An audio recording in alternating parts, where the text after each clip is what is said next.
Welcome to the Stoke It Up podcast, everybody, a podcast encouraging you in your journey with God. I'm Alan Stoddard, and I'm here with Kenneth Priest, and we have as our guest today, Chris Kitts. Chris is the pastor of Rivers Church in Glen Rose, Texas, and we are in a season of telling the story of the gospel, the church, and just getting people's stories that are connected to Christ, and we want to encourage people about their own importance. So, Chris, thanks for coming on the Stoke It Up podcast, brother. Man, thanks for having me. Well, let me get us kicked off. I want you to tell the story of Rivers Church, but let me get you going on your own personal story first. How did you become a Christian? What did all that look like in your journey? Well, my family moved from Ohio to Texas, and I was the new kid in class. And this kid that just lived down the street from me, his parents drove a bus route and invited me to church. And I had no friends because I was the new kid. So anybody had asked me to do anything, I was just, yeah, I'll go to church with you. And so his parents would stop by and pick me up and take me to church. And in fact, got so comfortable, they'd come in the house and lay my clothes out for me and say, we'll be back in 30 minutes, get dressed, and we're going to come pick you up, And so did that for about 6 months. And I loved going, but the way the church did, it was a big bus ministry is what they had back then. And so they set all of us bus kids off to one side, where all of us troublemakers were. And I wasn't a troublemaker, but I loved to stir the pot. I would be the guy. So, what would be funny is if you did this, and I would watch them get in trouble and still get the same laugh. I love doing that. But I had a guy come to me and say, if you will pay attention in church, just today, I will never get on to you again. And I thought, what a deal. That, and I paid attention, and that was the first time I really heard the good news of the gospel. And I didn't respond that day. I knew I should have, but it bounced around in my head all week long to where, as a preacher now, I hope people experience the same experience that I had. But the next week I went, and I was ready. I may have accepted Christ before that. It just wasn't official. Or someone walked me through Romans and gave me the opportunity and modeled a prayer for me. But the next week during the invitation, very first thing, I went down and accepted Christ. And then that church was so good to me as far as being patient with me as a teenager and mentoring me and discipling me, and without me even knowing that was happening. What was the name of that church, Chris? It was Trinity Baptist Church in Abilene, Texas. Okay. Were you baptized there? Yeah, about 2 years after I accepted Christ, because I was scared of being in front of people, which is weird to think of now. But yeah, I finally got baptized. And did you grow up in the church? From 13 on. Okay. Yeah, but until I moved to Texas, my parents weren't church going. And folks. Did I just hear you say you met your wife at the church? Yeah, I met my wife at church. Yeah. Wow. Yeah. How did that go down? Well, she couldn't resist my ways. I was just so handsome. And no, man. We were in the same young adult class at church and just were hanging out at Bible studies and stuff. And it just happened, God made her for me and me for her. And it just worked out. And Kelly Kitts. Yeah. Been married 32 years now. That's Amen great. Yeah. That's good. Yeah. So at what point through that spiritual journey, so you're both at church, you've accepted Christ, you're meeting your wife, and at what point did you sense God was doing something in your life to move you into vocational ministry as a pastor? That's a great question. I say it like this. I never once had a story where God just broke me down and I had to surrender into ministry. I just love church and I love being around it so much. And I struggled with it in high school whether I should do something full time or not, but I didn't know what that looked like. And so I I remember just after my wife and I got married, she was teaching school, I was teaching school. We've been married probably about 7 years before we went full time into ministry, but I just struggled with it. And then I finally thought, well, if God doesn't want me, He can fire me. I can go back to teaching. I'm just going to swing for the fence and try. So we had a full-time ministry opportunity into 99, 2000 in Illinois. And so we loaded up the truck and moved to Illinois and spent 4 years in full-time ministry there. And that's where God really affirmed the decision of going full-time into ministry. And so I took a non-traditional route. I don't have a Bible degree.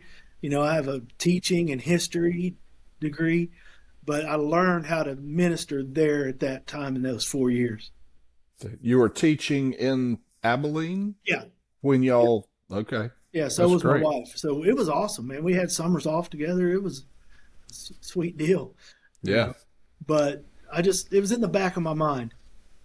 I Right. just couldn't get away from it. And I saw a need. That's the thing. I just saw a need. I was like, somebody's got to do something, Right. Yeah. And so I just finally said, well, I don't know what it looks like, but if someone will take a chance on us, we'll do it. And they did. And God's affirmed it every step of the way since. That's good. Yeah. I remember you said something to me when I first met you, Chris. You said, God blesses hustle. Yeah. I think And you're He that does. guy. I've used that phrase in my own life to go, get up and do something. Well, that's the thing. I don't know everything, but I can hustle. And I think God will bless me even through some hustle and errors. I had a coach in baseball, that's a hustle error. Good. I heard that a lot because I can't see. So, yeah.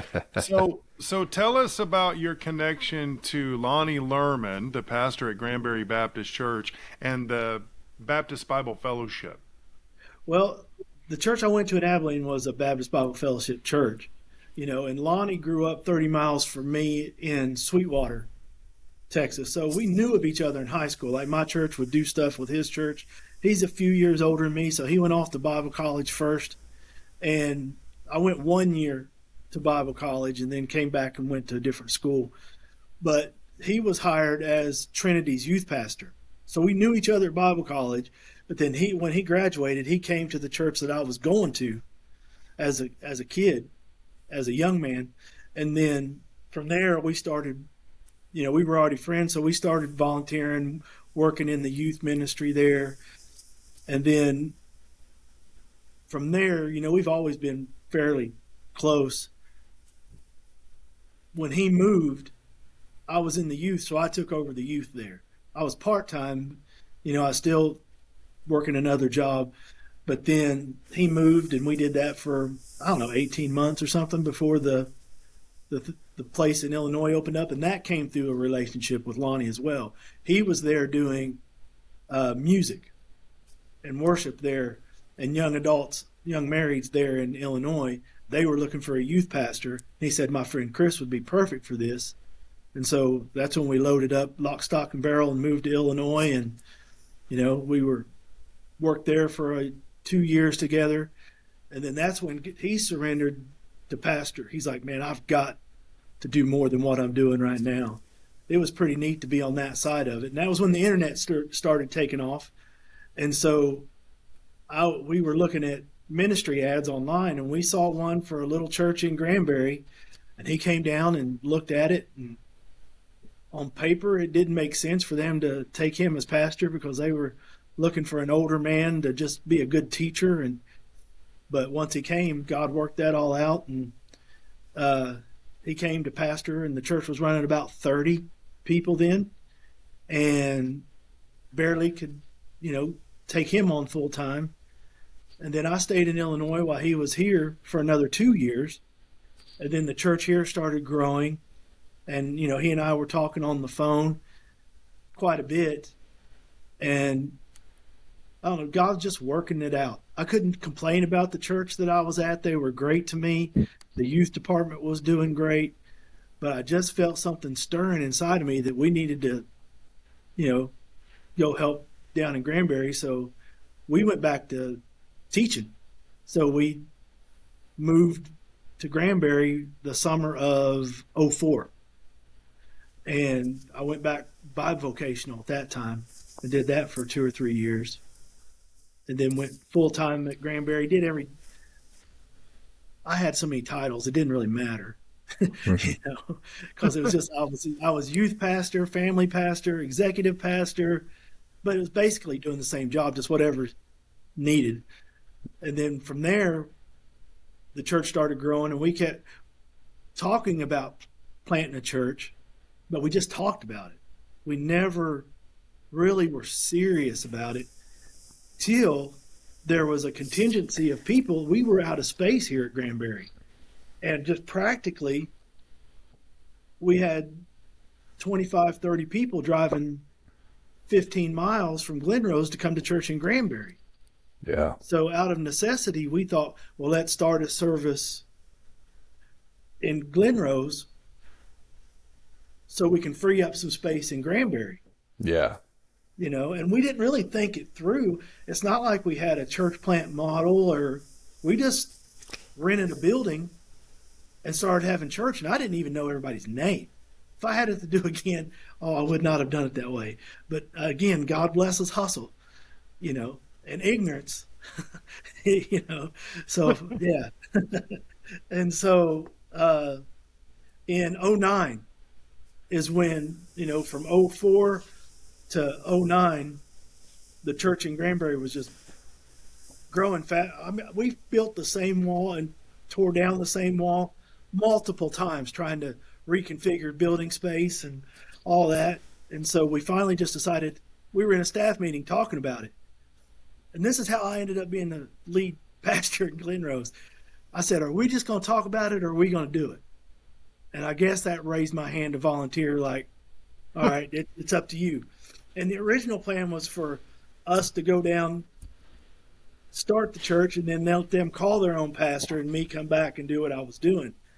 And I think God knew how to speak to me in a unique way to give me the courage to do something without having to have the courage to do something, And so that was in '09 is when we first started the church there in Glenrose.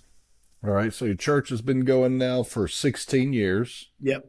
And you started out with that 25 to 30. Did all of the ones in Glenrose that were driving commit to be a part of that launch, or? No, we originally just asked for whoever, because the main thing was space. Yeah. And it's a 15-mile difference. So some people that live on one side of Granbury, it's actually closer for them to go to Glenrose than it is to drive across town to go to the church in Granbury. So we asked people that would come some people to commit for 6 months, some to a year. And basically that, not even say you have to be long-term Glenrose people. Yeah. And for one, that helped us have cars in the parking lot when we first started. It looked like something was going on. But secondly, it gave Granbury some time to adapt to get their stuff going. Right. So how many launched with you? Do you remember? Maybe 15. 15? Yeah. Okay. Yeah, with my family. So we had probably 20 people when we started. Okay. Yeah. That's just a good little core, small group to get things rolling. Yeah. When did you launch? Was it targeted? Hey, we did Easter. We did the beginning of the fall. We did. From the time we decided to do it, we had a 3-week turnaround. We said, let's do it. We went down, looked for a building, put down a deposit, cleaned it, hung up some TVs, and started having church. Wow. When was that? What time of year? Summer of '09. In the summer. Okay. In the summer. Yeah, because I remember getting a heat rash because the air conditioner wasn't turned on yet. Yeah. That's good. Yeah. So you're coming up on the 16th anniversary, Yeah, and what's it look like now? Well, we rented an old bar. That's where we started. It's called the Down the Road Club. And so we were there for a while. And then from there, we had a little lady named Treasure Welch, that her husband was a pastor of a primitive Baptist church there in Glenrose. Yeah. And her husband had passed away. They were renting that property out to an Episcopal church at the time. And she just kept visiting our church saying, you need to check out this property. You need to check out this property. And we didn't have two dimes to rub together. But I said, okay. So for a year, I would hop the fence and go pray over that property before I said anything to anybody. And just long story short, we were able to purchase that property and build a new building. And, and we could have got that for a lot more. She could have got a lot more money for that property, but her husband put blood, sweat, and tears into that church, and she wanted that property to remain a gospel-centered church. That's good. So they took a loss on it, but God blessed us with it. That's so right. We built a new building, and it's 10 years now. We've been in our new property. Okay. And what's your group look like now? Well, I tell people I feel like that church has been planted 3 times. Yeah. We started the church, and it started growing. We were making our own bills, and there was a big oil boom here in this area, and it dried up overnight. So within 6 months, every giving family that we had and serving family moved. So it was back down to my wife and just a few people and I. And the church here in Granbury paid my salary the whole time. Oh, wow. That's great. They took a sacrifice and believed in us and wanted us to succeed. And so they went back to helping us pay some of our bills and utilities and things like that. Church came back up, then in 2000, 2020, I say 2000. Yeah. With the pandemic, we went from about 120 back down to about 75 to 50. Yeah. And when you're a smaller church like that, it shows up pretty fast. It does. But the good news is when you have a few seats full, that shows up pretty fast too.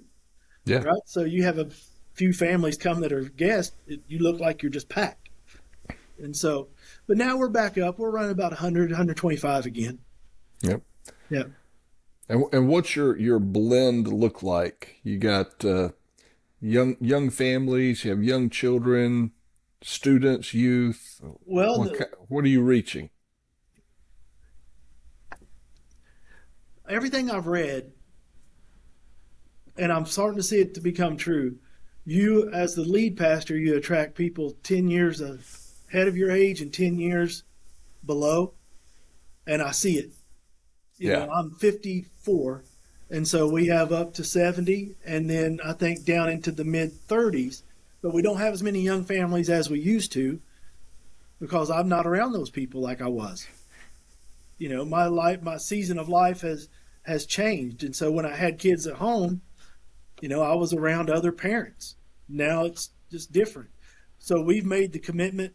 We've just recently hired a part-time children's person that she stepped out on faith. She was a school teacher and took a drastic pay cut to help us do that. And we have a youth pastor / worship pastor that does our youth. And it's been slow going, but it's working.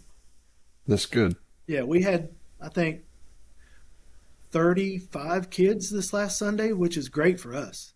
Yeah, that's good. We were down to 4 for a while. And so, since this 35 kids in a church running 125? Yeah. Man, that's really good, I think. Mm-hmm. I can't complain about it. I mean, I looked around Sunday, out of necessity, we had to start having kids in during worship and then dismissing them out. And so when we dismissed them out this week, I was like, wow, look at all these kids. And so that's good. Yeah. So thinking about your how the gospel impacted you as a youth, how has that impacted how you're doing ministry in your church today? Oh, it's just shaped me. Everything is relational. To build relationships with people. The church I grew up in was pretty legalistic. They were great people. Yeah. They would do visitation on Thursday night and lead hundreds of people to the Lord and come back and have pie and have a tote board, and everybody clap like it's, they're selling timeshares, but there was no relation with that. It was just different. And inside my head, even as a kid, I was like, we're not following up with these people, so we have a good, for me, it changed me to where I wanted to have a good balance of, yes, we're evangelistic. Yes, we want to tell people the gospel, but how we do it is through relationships. Yeah, that's good. Yeah. And so that's the whole vibe of our church, is just relational, just doing life together, showing up to stuff with people, and through that meeting more people, Yeah. and doing it through relationships. Yeah. Chris, tell us how you approach the use of social media and website toward doing ministry and reaching people. Well, first of all, I'm a cheapskate. I don't like spending money at all. And so, and I'm a nerd. So I like to learn how to do that stuff. I'm not good at it by any means. I can't spell. So to have somebody help me, many times I've posted something that looked good but was spelt wrong. So, to have somebody double check me. But the things that you can do, even in a small town like where we're at, I mean, the town population is 2,000. And I think a lot of small towns get robbed when it comes to church planting because it's not easy. It's slow and steady. It's not you're going to plant and overnight you're taking care of yourself. It takes a lot of time. But in a small town, you can leverage technology to your advantage in a great way. It's way cheaper for us to do a Facebook ad than it is to advertise in the paper. Yeah. And there's a lot of people, I think most people now, like my wife, when we go to a restaurant, she'll look at their website and look at their menu before we ever go. Yeah. And that's just our culture now. So people do that with church. They'll check out our website and they'll watch one of our services, or they'll see a clip from one of our services online before they'll ever think about attending, unless someone just invites them. And so every time I ask people when they come, how did you hear about us? And most people say, well, we looked you up online first. And so we did some strategic things like generating our Google searches to where when someone searches a church in Glen Rose, to where ours is at the top of that list. Mm-hmm. That took some doing. But so I think we're still the first church that comes up when you Google churches in Glen Rose. And so just learning great. Those things, learning how to do that, and just leveraging it to our advantage without putting all of our eggs in one basket. Right. We still want to be relational, but that stuff's there. It's low-hanging fruit, really. There's no reason not to use it because that's how you reach people nowadays. Right. Yeah. That's good. How has it helped you communicate with the people that are in the body? Well, like for that, I was talking to Alan earlier today, and I was like, one of my goals is to not do announcements during our service, because it just, I don't know, it just takes a lot of time, and sometimes they come off hokey.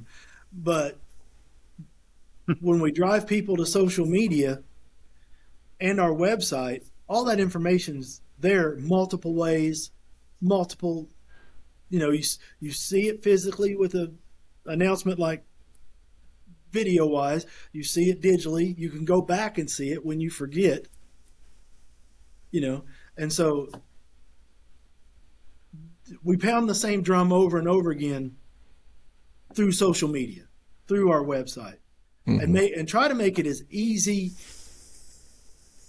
to get to as possible with static information, and where it's not so busy, to where if you're the first time person there, hey, there's a little tab, plan your visit, so then you know what to expect and things like that.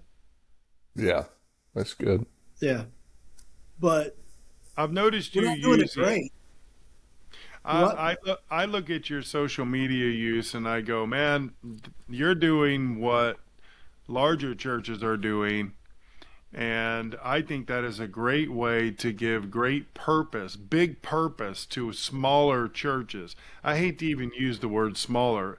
The only reason why I say that is I think sometimes churches around 100, I think their main kind of mental framework is, yeah, we're small, we can only do this. Actually, these days, small churches can be global, they can be huge, Yeah, and can have a long imprint around the world. And through technology, you can do the very things that larger churches only in the past they could only do. But now, if you learn how to do it, you can actually use it. yeah, yeah. And like, we back when we started, we've what 15 years we've streamed since we started. So it wasn't like we had to in 2020 figure out how to do it. We were already doing it, Right. and so it wasn't a big deal for us to adapt in 2020 because we were already doing it. We upgraded our equipment and stuff to do a better job, but it wasn't like, oh, here's a new idea. Yeah, that's good. So I noticed online that y'all use an online connection card. Do you use that in the worship service as well? Is that connected to what you do in the worship Yeah, service yeah, somehow? yeah. We have that. We also have a physical card Okay. with a QR code on it. So Hmm. if you're older and hey, that's not your thing, you can fill out the card and put it in the box on your way out, or you can get your phone out and just fill it out online. Same, the two paths to the same thing. That's good. Yeah. Yeah, Do you get visitor cards often? yeah, yeah. We at least once a How do week you lately. how do you follow up with those guys? Tell us how you do it. Well, a lot of it is automated through the Tithely app that we use, the church management software. So Hmm. I do what I call Management Monday, where we lay out all the it. I used to take Monday off, but I never really took the day off because I was thinking about church on Sunday anyway. So I work from home on Monday, and I just dedicate it to I enter in those cards that are entered or that are given. The ones that are automated are already there when I log on, and so then there's a workflow from there. So if people do it online, they automatically get an email. It inserts their name in there, but it's still a pretty generic email. So it's such and such. Thank you for attending Rivers Day. We care about your family. So we try to do at least an email. Then on there we have a place. Would you like a pastor to call on you? And so for those, then I schedule those. But then we have people that help us with that retention to where we try to at least do a email, a text, a phone call, and then invite someone to lunch. We recently started this year just with one of our Wow. small groups. In the small group that we have going on Sunday morning, I've told those folks, if you are willing to take someone to lunch, save your receipt, the church will reimburse you for just Well, taking a family to lunch after church. Mm. And so that's all part of that sequence of events. I To really try, that's new. We started that in January, and most people are taking people out to lunch and they're just doing it, not yeah. turning in a reimbursement. But I know there's some people that would love to do that, but don't have the finances to, so we don't want to make that a stumbling block either. Yeah. Right. So we're not opening that up church wide and announcing it. Hey, if you'll take someone to lunch, do it, because the Everybody's bringing receipts, yeah, I know, and ordering filet mignon, but right? just the group that I get to lead on Sunday morning, that is the small group that know the heart of what's going on. They've really stepped up, and that's made a big difference, because then once people sit down with each other relationally and have lunch, they're in. Yeah. They know they're missed. They know they're missed if they're not there on the next week.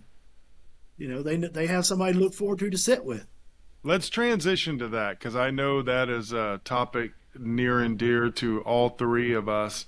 Um, you probably don't know this, but the sermon based small group research I did, Kenneth took it and he put it on some steroids specifically for church revitalization, primarily through Southern Baptist churches, but I don't think only. And so Chris has been interested, has employed sermon-based small groups a little. Tell us about that, Chris. Well, through our relationship, we've had coffee a few times, and I knew we needed to go do small groups. I just knew it, and we weren't doing it well at all. And so starting 2024, we just made a big push. I had two guys willing to lead a small group. And so I did one on Sunday morning. There was an old Sunday school class that we just became, we just didn't kill the Sunday school class, but we call it a small group, which it is. Mm-hmm. Yeah. And then we have two others going now. So we have 3 out of 100 something people going. So our goal is to start 2 more this year. But we really made a push of it. And I met with those guys and said, here's what we're going to do, which took a lot of work on my part that I usually didn't do, was I'd plan really far in advance sermons. Mm-hmm. So they would at least have an outline of what we're going to be talking about. And then we hired our children's pastor. She writes our own curriculum to match what we're talking about on Sunday morning. Wow.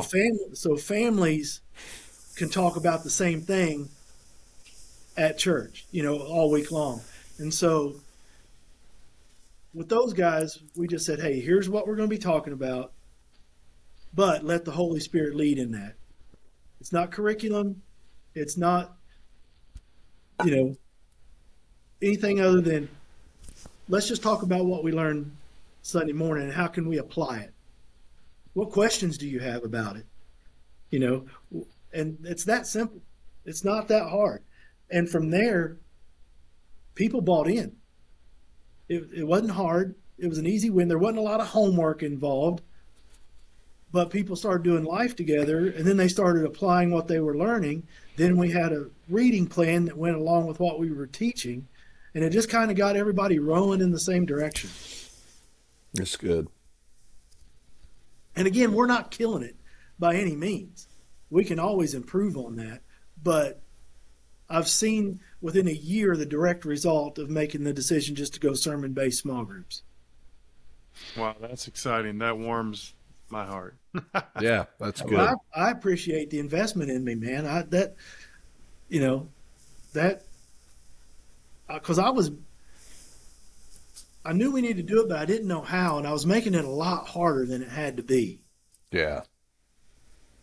And Yeah, just by going by sermon based, freed up a couple of guys that were willing to do something, but thought they had to have degrees in theology to be able to lead a small group. Yeah. So we made it attainable, and my relationship with those guys have changed just by working on that together. That's good.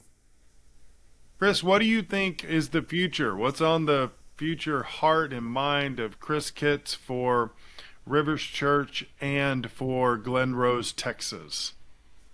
Man, I pray about this all the time. I think where we are in Glen Rose, Texas will be the last of the churches where you have a building and people come to church on Sunday, and it's just cultural that way. Culture is changing all the time. And I don't know if it'll happen in my lifetime or not. I just don't know. But I think the day of big buildings, all these programs, which are fine. I have no problem with those things, but I want to be able to adapt with culture as well. People don't respect Sunday like they used to. You have ball tournaments now on Sundays. Wednesday nights, kids have practice. Work schedules, people work shift work that are 24 hours a day, and so to adapt to that is going to be the future, I think. To where Sunday is not necessarily the win, but ministry throughout the week is the win. Does that make sense? Man, it sure does. That's good. I pray we can get there. Yeah. And it's not like I want to abandon what Yeah. we're doing, but I don't want it to be the be all end all either, because culture is changing. If we don't reach people where they are,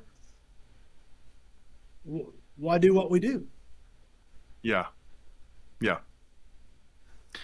Well, Chris, thanks for coming on the podcast. We could keep going, but I need to get us off of here so that we can still have a listening audience when it's all said and done. But thanks for coming on. What an amazing story.